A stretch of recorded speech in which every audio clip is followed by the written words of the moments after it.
Hola, hola a todos. Les quiero dar la bienvenida a un nuevo episodio de podcast de Focus Med Academy Podcast. Y hoy venimos con un tema maravilloso y no sé si nos has escuchado anteriormente o nos has visto.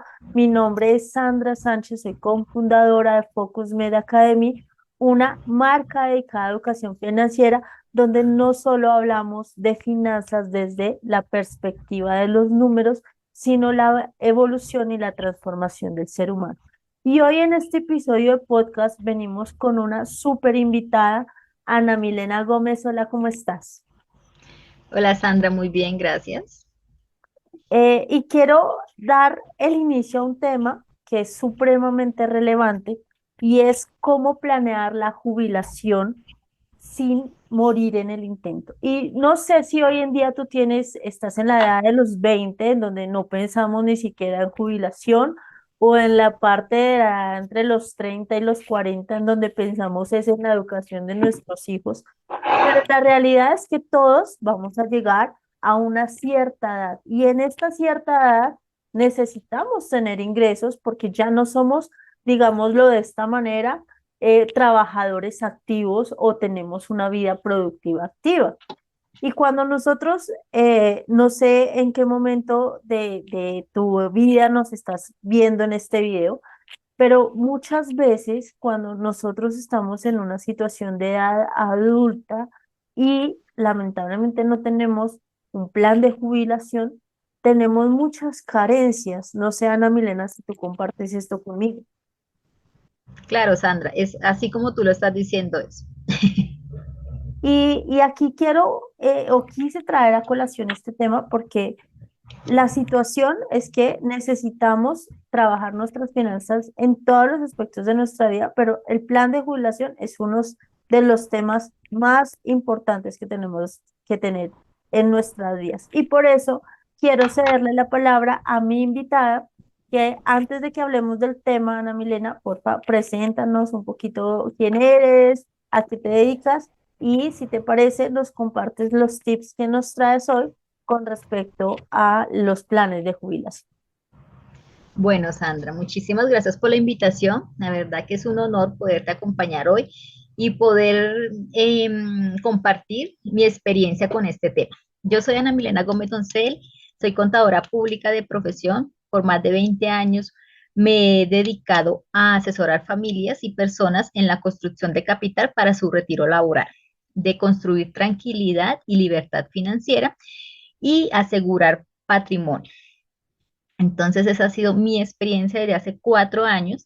También comparto lo mismo objetivo tuyo, que es seguir aportando en este tema financiero a las familias y personas, pero desde otro ángulo, que es desde la esencia, de no olvidarnos de esa parte interior, pues que también nos ayuda mucho a construir con más facilidad y tranquilidad. Yo siempre lo he dicho.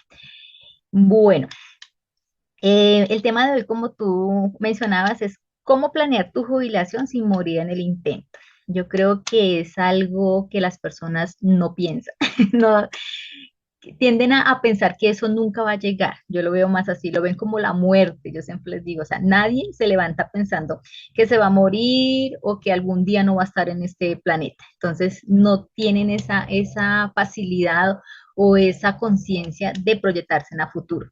Entonces, ahí es donde, y más digamos, como nos trae el sistema y el mundo, que yo digo, siempre nos trae en piloto automático, que es tú tienes que nacer, crecer, trabajar, trabajar y trabajar, y luego ya miras a ver qué haces, porque hasta como nos llegue en ese momento de esa edad, ¿verdad? Entonces, yo les traigo 5 pasos muy importantes a tener en cuenta para que empiecen a ser más conscientes y empiecen a construir, porque esto se empieza a construir desde que empezamos la vida laboral. Ese va a ser como el éxito de las personas que uno dice, ve, y pues esta persona, porque con 45 años ya es libre financieramente? Porque se proyectó desde que empezó su vida laboral, que eso no acostumbran a hacerlo la mayoría de las personas. Entonces, el primer paso que traigo para que tomen nota y empiecen ahí a hacerlo súper juiciosos, se van a acordar de mí que les va a ir un poco mejor, es crear conciencia. Si hoy no reconocemos y somos conscientes de que a futuro vamos a llegar a ser ese adulto mayor, no lo vamos a hacer. ¿Y cómo se crea esa conciencia? Yo siempre cuando trabajaba en mis asesorías, llegaba a las personas muy jóvenes, sobre todo, porque ya cuando uno está sobre los 40 las personas son más, un poco más conscientes, pero ya ahí las finanzas están al borde. Entonces, lo quiero hacer, pero no tengo cómo. Entonces, entra uno ya a solucionar otras cosas. Cuando las personas eran muy jóvenes, yo siempre les decía, vamos a hacer un ejercicio muy pequeñito y cortico. Mira hoy en día cómo está tu papá o tus abuelos, porque es muy joven, todavía tiene abuelos.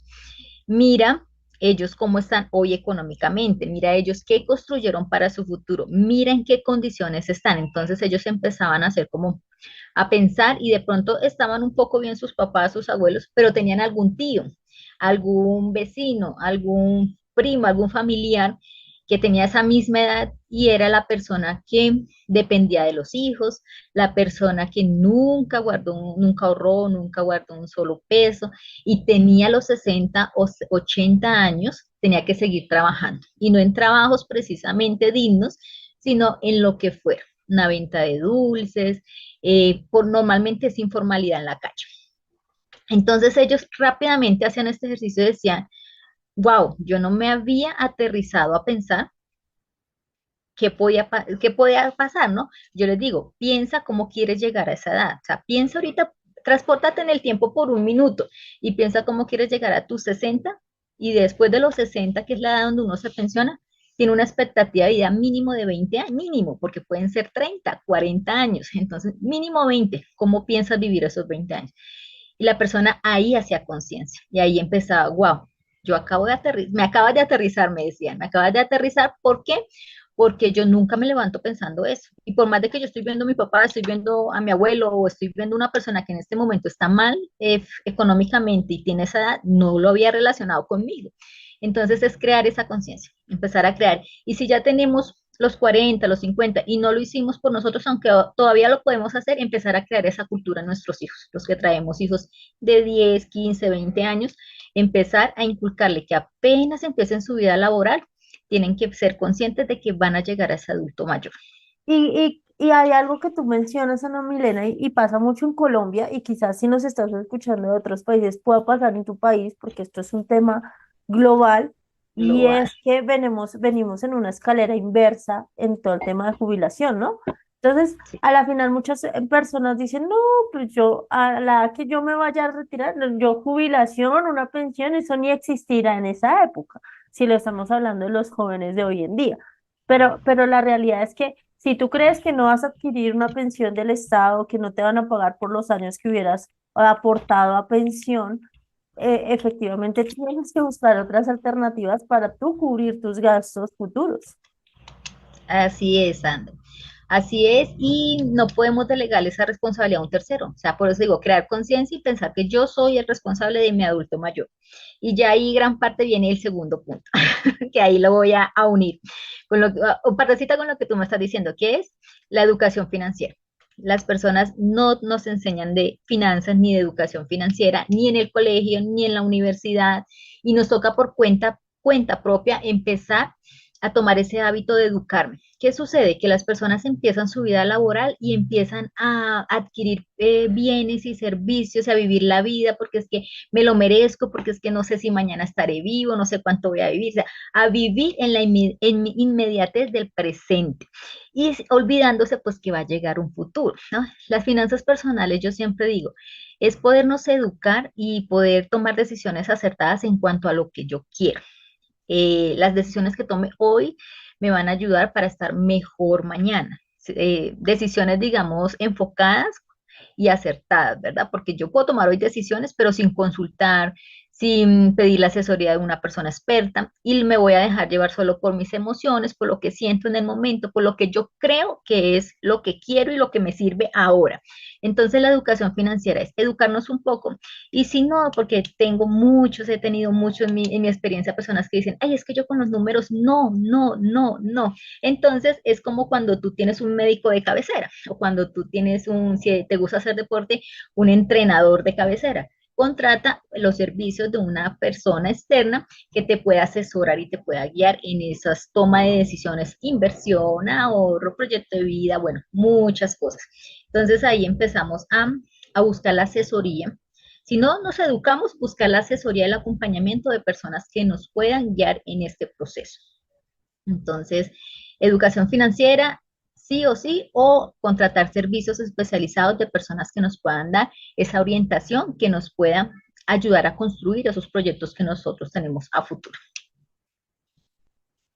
Excelente ese tip y para eso está este podcast, para eso está la comunidad de Focus Med Academy. Pero tengan presente algo, está muy bien lo que tú dices, Ana Milena, y nosotros lo compartimos, asesórense, déjense de acompañar de personas expertas que les puedan ayudar en esos procesos, pero no se olviden que son sus procesos, es decir, no tienes que delegar todo a un tercero, porque muchas personas, y también lo vemos nosotros en nuestra comunidad, le aterran los números, odian los números, y de cierta forma es empezar a generar conciencia de que esos números son una representación de lo que tú estás haciendo en tu vida. ¿Sí? Entonces, recuerda que también solo delegar las cosas vas a perder el control de lo que es tuyo. Entonces, tienes que tratar, por eso la educación financiera es tan importante, por eso nosotros hacemos este tipo de contenido para ustedes, por eso invitamos a Ana Milena, que es una persona experta, porque necesitamos que tú también generes conciencia de qué es lo que necesitas para tu vida y que sí, la educación sea parte importante dentro de lo que tú haces en tu proceso, porque siempre vamos a requerir de personas y de asesores que tengan mayor experiencia que nosotros, pero a la final todo lo que se mueve en tus cuentas bancarias, todo lo que quieras hacer en inversiones va a partir de lo que te guste y te nazca realizar a ti, no a tus asesores. Y te lo digo, y Ana Milena te comparto, a nosotros nos ha pasado muchas veces en las asesorías, díganme qué hago y háganlo ustedes. No, no, no, no es háganlo ustedes porque es que a la final el dinero es tuyo. Y si tú pierdes, y lo han visto en varios episodios de los que hemos hablado nosotros, si tú pierdes de vista el dinero a ti se te va, le va a llegar a otras personas. Recuerda también en el tema de las inversiones.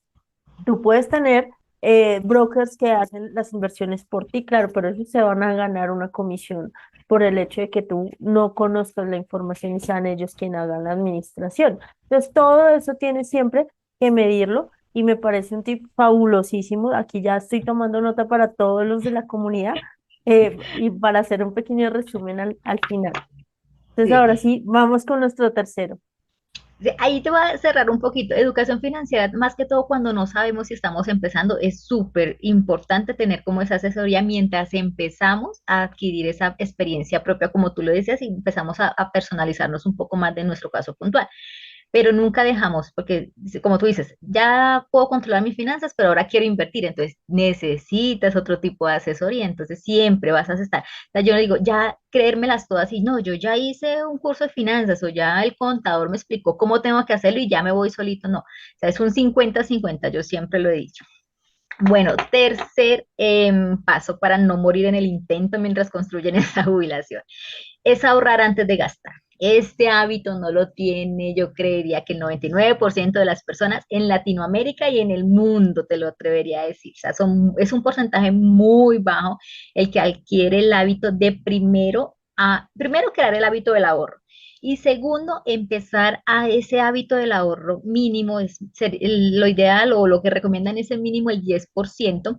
Ya después de que he creado ese hábito, o sea, que todos los meses durante algún largo tiempo ya me acostumbro de que primero ahorro antes de gastar y luego empezar a proyectarme a hacerlo a largo plazo. ¿Qué quiere decir? Que ese 10% yo hago de cuenta que me lo estoy gastando hoy, pero no me lo estoy gastando, sino lo estoy dejando allí reservado, trabajando, multiplicándose para futuro. Ese futuro puede ser 20, 30, hasta 40 años, una persona que empieza a los 20, 25 años.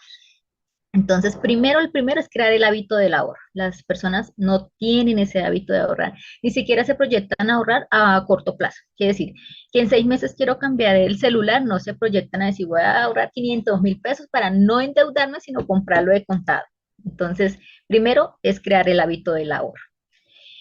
Y no sé si tengas algo que aportar ahí. porque ya Hay hay un una libro salida. que a mí me encantó y yo creo que nosotros hemos compartido en todas nuestras redes, nuestra historia, nosotros venimos de quiebras financieras, a pesar de tener una educación técnica y profesional, vivíamos en unas situaciones financieras bastante locas. O sea, a nuestros 20 nosotros éramos las que pagábamos el mercado con tarjeta de crédito, el viaje con tarjeta de crédito, algo súper loquísimo. Pero un libro que a mí me marcó muchísimo es Piense y hágase rico. Y Piense y hágase rico de Napoleón Hill también te va mostrando esos procesos de ahorro. Y es interesante cómo generas estos hábitos de una manera natural cuando lo vuelves consciente, ¿sí? Ujú. Y les comparto una experiencia muy personal. Yo no ahorraba, en mi mente no ahorraba un peso, o sea, yo todo lo que recibía me lo gastaba. Y yo decía, pero es que no me alcanza. Y creo que ese es el paradigma de muchas personas, pero es que no me alcanza, ¿cómo voy a ahorrar si no me alcanza? Cuando uno empieza primero a sacar la parte del ahorro y lo que tú dices es cierto, hago de cuenta que esto es un gasto más y no lo toco. Inclusive si no eres de las personas juiciosas como lo era yo, Soraya, siempre les hemos compartido, Soraya ha sido mucho más juiciosa como buena contadora con todo este tema. Eh, yo era de las que tenía que ponerlo a otra cuenta, sacarlo de mi cuenta bancaria, porque si yo lo veía y veía que iba creciendo, pues en algún momento me lo gastaba. Y esto estoy hablando hace unos 10 años, ahorita somos muy diferentes, pero en ese momento yo lo que aprendí fue que si sacaba ese poquito de ahorro y lo llevaba a otra cuenta y hacía de cuenta que era un servicio público, un gasto, no sé por qué, pero la plata me alcanzaba más. A pesar de que en mi mente inconscientemente mi mente me decía, es que vas a tener menos dinero y te ingreso menos dinero, resultaba que simplemente me alcanzaba. O sea, el 90%, inclusive hasta el 80% que me quedaba ya de mi salario, en su momento era salario, yo lo que hacía era simplemente cubrir todo. Y ahí paradójicamente es como tú misma, cuando empiezas a ser consciente de la necesidad del ahorro, empiezas a ver que administras de manera diferente tu dinero y sí, quizás ciertos gasticos hormiga que pudiste haber tenido, pues empiezas a mejorar en esos comportamientos. Entonces, les recomiendo mucho ese libro, a mí me sirve un montón, no sé si tú lo has leído. Sí, también he pasado por ahí. Sí, sí, bueno. Y el cuarto, después de que ya creamos ese hábito del ahorro, es empezar a invertir a largo plazo. No tiene que tener inversión, así como el ahorro es a largo, mediano y corto plazo, las inversiones también podemos tener un portafolio diversificado donde podamos ese 10% ya después de que he creado esa conciencia, digo, no, esto es para mi plan de retiro y eso no se toca así yo esté pasando por la situación que esté pasando, es hacer de cuenta que ya uno se gastó ese dinero. Cuando uno se ha gastado ese dinero, no puede ir a reclamarlo. Cuando uno paga un servicio, paga un crédito hipotecario o una cuota fija, no va a ir a decir, ven, préstame que necesito porque me quedé sin trabajo, por ejemplo. Entonces, es empezar a invertir, empezar a mirar esas opciones y empezar también, pues digo, la educación nunca se termina. O sea, uno va subiendo y pasando como niveles, listo, ya puedo controlar mis finanzas, ya el dinero me rinde, ya creé el hábito del ahorro, ya tengo todo cubierto, pero ahora qué sigue. Entonces, esa inversión es empezar a buscarlo a largo plazo y en moneda fuerte. Las personas a veces dicen, ah, no, pero es que yo ahorro e invierto en pesos, pero no es lo recomendable en algún momento y lo estamos viviendo ahora, el peso cada vez está más devaluado, entonces siempre nos toca buscar monedas fuertes que estén por encima de nuestra moneda. ¿Para qué? Para que cuando pase ese tiempo nosotros digamos, bueno, sí, ahorré o invertí durante 20 años y tengo y me alcanza, porque nos puede pasar que listo, y mucha gente se ha encontrado con esta contradicción, pero si toda mi vida ahorré, que me privé de hacer cosas o de tener viajes y esto, y hoy en día tengo menos dinero del que yo me había proyectado. Entonces es seguir educándonos y seguir buscando esos vehículos financieros que nos permitan hacer esta gestión, lógico, basados en lo que nos gusta, en el riesgo, medir ese riesgo, si yo sé qué tipo de riesgo tengo, si soy una persona que me gusta las emociones o por el contrario quiero algo más conservador que me permita tener tranquilidad mientras el dinero se va moviendo allí solo, bienvenido. Entonces es eso, invertir a largo plazo. Ana Milena, yo Para, quiero hacerte una pregunta porque cuando nosotros hablamos de inversiones a largo plazo, usualmente estamos diciendo 10, 15, 20 años. Pero si de las personas que hoy en día nos están escuchando y nos están viendo en este episodio dicen, no, pues, yo tengo 50, yo tengo 45, yo tengo 60, pues obviamente yo necesito el dinero un poco antes, no sé, estoy hablando de 10 años. Necesito, digamos, empezar a construir, pero no tengo todo ese tiempo. ¿Qué tipo de inversiones o qué tipo de estrategias, pues estas personas que ya están llegando a su periodo de jubilación pudiesen tener? Porque muchas veces no, ya no puede hacer nada. listo, ahí hay un tema muy profundo a tocar que uno dice, ya invertir, porque la inversión es mínimo a 10 años, pero para poder, entre menos tiempo vas a tener que poner más capital. Entonces eso es una persona que a los 50, 60 años va a decir, listo, lo hago por 10 años, pero no puedo, o sea, la cuota que puede poner es la misma que una persona de 25 que está empezando, no le va a ayudar, no le va a servir a nada, y ahí es donde uno como asesor lo tiene que aterrizar, le tiene que decir, se te pasaron muchos años y no hiciste. Ahí yo recomiendo mucho es tener negocios, que lo que hace las inversiones es muy, para una inversión tenga resultados y uno se sienta como es a largo plazo, o sea, inversión a largo plazo, asócienlo siempre. Cuando una persona esta llega y dice, no, es que yo necesito, por ejemplo, yo ahorita voy a invertir, ellos dicen inversión, 5 millones, pero quiero que anualmente me esté generando el doble o quizás más. Ahí yo les digo, no, tiene que ser un negocio. ¿Qué son los negocios? Los negocios es, por ejemplo, cuando tú montas, no sé, te asocias y eres codueño de una papelería, de una panadería, que tú puedes estar ayudando a que ese negocio pues se sostenga, pero tú vas a recibir la utilidad por ese dinero que estás poniendo. Son ese tipo, digamos, de inversiones que no son inversiones, ellos los ven como inversiones, pero para mí son negocios, porque aunque tú estés directa o indirectamente pendiente e involucrado, sí te puede generar una rentabilidad mayor, porque lógico vas a estar pendiente, ¿no? Tú no vas a soltar tu dinero y dejar que el negocio vaya solo. De cierta forma tú tienes que estar pendiente. Las personas creen que se llama inversión porque es que tú pones el dinero y él solito allá se trabaja. Para eso se requiere tiempo y ahí empezamos a jugar con muchos conceptos y muchas formas de que tú no podrías ahorita, o sea, muy sincero, al no ser que sea una persona de 50 o 60 años que te diga, es que yo me gano 10, ya no pago universidad, no pago hipoteca, no pago nada, puedo vivir divinamente con 3 y puedo empezar a destinar 7 para mi jubilación, en 10 años perfectamente le daría para un portafolio, en 10, 12, 15 años, pero no son todos los casos, ni en la mayoría. ¿Por qué? Porque al principio no hizo lo que tenía que hacer para no llegar a presentarse en esa situación. Entonces ahí es donde es muy importante empezar a tener esas consultas personalizadas con expertos que te van a medir tu caso, porque uno les puede dar mucha información, muchos tips, pero en el momento de tomar decisiones, para mí tengo que buscar la asesoría personalizada, que es la que me van a analizar mi caso puntual y dependiendo de lo que tenga, así mismo me puedan llevar qué es lo que más me conviene en ese momento. Súper, Ana. Y por eso es importante, siempre les hemos hablado nosotros a ustedes, de que es importante que desde edad temprana empiecen sus procesos de inversión, ¿sí? Porque es que no es lo que tú decías, es cierto, no es lo mismo que yo haga unas inversiones que en teoría en mi edad productiva me consideran un bajo costo o un valor razonablemente para los ingresos que estoy percibiendo, a que a más a mayor edad, pues todo tipo de inversión que yo vaya a realizar, pues me va a implicar a mí una estabilización de un tiempo que ya el tiempo, recordemos que a mayor edad el factor que juega en contra de nosotros es el tiempo. Exacto. Bueno, y el quinto paso es la disciplina y la perseverancia. Son dos cosas de las que la mayoría de seres humanos a la hora de organizar sus finanzas, tener buena relación con el dinero y construir un plan financiero, no conocen el concepto de estas dos palabras.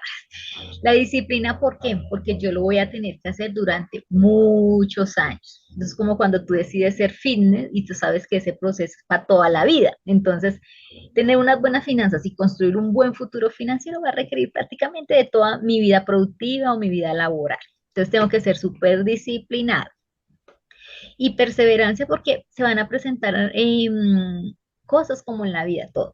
Te vas a quedar sin trabajo, entonces ahí es donde yo les digo, cuando uno hace una asesoría, tienes que tener seguros, seguro médico, seguro al desempleo, seguro de jubilación, ahí es donde entran a jugar un papel importante. O sea, es como prever todas esas cosas que pueden suceder y ante esas dificultades poder tener la gran mayoría cubiertas y no desistir porque ante el primer obstáculo siempre, ay, no, esto no funciona, por aquí no es, y yo desisto. Entonces, no. Es tener estas dos componentes, disciplina y perseverancia para poder lograr esas metas a futuro. Y Sin dejar, yo les pongo ese ejemplo con lo que tú dices, porque es que uno mucho, me pasó a mí, les comparto, le ha pasado a un montón de gente el tema de tener una serie de inversiones, dicen, ante cualquier calamidad, sacan el dinero, no importa que pierdan, y entonces no me importa, saco, lo necesito. Pero les pongo el símil es, ustedes se quedan sin trabajo, sin alguna situación y venden su celular actual y deciden irse por uno más económico. Posiblemente para muchos la respuesta es no. ¿Por qué? Porque lo ven necesario. Entonces, exacto. entiendan que esta parte de las inversiones, si se vuelven conscientes de que ustedes quieren tener una libertad financiera futura, es necesaria. Necesaria porque en momentos de situaciones económicas complejas, donde, como lo decía Ana Milena, pierdes tu empleo, cambias de trabajo y resultas teniendo otras condiciones. Hay situaciones inesperadas como lo estamos viviendo de pronto en Colombia, que hay problemas en las carreteras y la inflación está elevada. Para algunos hay una recesión económica, llamémoslo así, para otros no, pero depende en qué posición estés. Puedes hoy estar bien y mañana quizás estás con unas condiciones más complejas. Entonces, si tú ves el tema de inversiones como algo necesario para ti, le das la prioridad. Si no lo ves como necesario, tarde o temprano ese dinero lo resultas sacando. Y es ahí donde tú eres quien resulta perdiendo porque estás pensando a corto plazo y no a largo plazo. En la inmediatez del momento, siempre digo yo. Listo, Sandra. Y ya como para cerrar con broche de oro, yo les diría que, ay, se me olvidó lo que les iba a decir. El puntico que lo teníamos, no lo tengo anotado, no lo veo. Ay, no puede ser. Ah, ya. Cuando tú decías que lo de la educación financiera es muy importante crear nuestra propia microeconomía. O sea, yo siempre, a pesar de que trabajé, bueno, yo que eso me ayudó mucho haber trabajado en el sector de crear un producto, aparte de los que maneja el gobierno, o sea, y no depender de personas externas. Nosotros tenemos que crear nuestra propia economía, siempre digo microeconomía, porque nosotros somos una empresa en persona y no puedo depender ni de factores externos como el gobierno, no puedo depender de factores externos como la economía. O sea, yo trabajé durante muchos años y a mí los clientes me hacían esa pregunta, y es que tú te vas a pensionar. Yo le decía, yo no, yo por mí no cotizaría al fondo público, o sea, yo todo me lo enviaría por cuenta propia, de inversiones, eso. Lo cotizo porque ya me obligan, es una obligación que me toque, bueno, ya lo hago. Pero si tuviera esa elección de hacerlo, no, yo desde muy joven, desde mis 20 años, era muy consciente, o sea, yo no estoy esperando la pensión de un gobierno, o sea, no le estaba delegando esa responsabilidad a un tercero, porque muchas personas no crean conciencia esperando a que no, es que el gobierno tiene que ver por mí porque yo pago impuestos. Ah, no, es que el gobierno verá qué hace conmigo cuando tenga 60 años, porque es que yo toda una vida trabajé, por ejemplo, para una empresa pública. Entonces ahí es donde cometemos ese error. Tenemos que pensar que nosotros somos una empresa en persona y crear nuestra propia microeconomía que nos permita solventar todas esas situaciones y construir. Yo siempre me baso en el principio de construir. Yo siempre construyo lo que yo quiero vivir a futuro. En lo personal, en lo económico más, ya que me toca tanto, y poder, digamos, tener esa tranquilidad. O sea, mi objetivo y quisiera que todas las personas pensaran en tener tranquilidad y libertad financiera. Tranquilidad y libertad financiera, pero estamos en la tarea y aquí seguimos. A ver si algún día lo logramos. Súper, Ana Milena. Y creo que para ir resumiendo, recuerden que el episodio de hoy es cómo planear mi jubilación sin morir en el intento. Y Ana Milena nos comparte 5 estrategias súper importantes: crear conciencia, educación financiera, ahorrar antes de gastar, empezar a invertir a largo plazo y disciplina y perseverancia. Creo que resumimos todo lo que hoy en día necesitas para que realmente tu jubilación sea una jubilación exitosa, tranquila, feliz, plena, donde puedas disfrutar estos últimos años de vida sin tantos traumatismos económicos y financieros. Gracias, Ana Milena, por estar en este espacio, por compartirnos estos tips tan maravillosos y por dedicarnos un espacio chiquitico de tu tiempo a compartir estas experiencias maravillosas. No, Sandra, muchas gracias a ti y espero pues que la información llegue a muchísimas personas y empiecen a planear esa jubilación, porque sí se puede, sí es posible. Y si no creen que es imposible, empezar a buscar esa ayuda que les permita ver otro horizonte, porque muchas veces las personas se quedan con lo que están viendo, no puedo, no puedo, y no exploran y ni investigan que siempre hay un camino para poder alcanzar esas metas que nos proponemos. Muchísimas gracias por todo lo que nos compartes. Y bueno, recuerden que cada semana está saliendo un episodio de nuevo de Focus Med Academy Podcast. Recuerden seguirnos en nuestros canales y gracias por estar hasta aquí. Nos vemos en un siguiente episodio.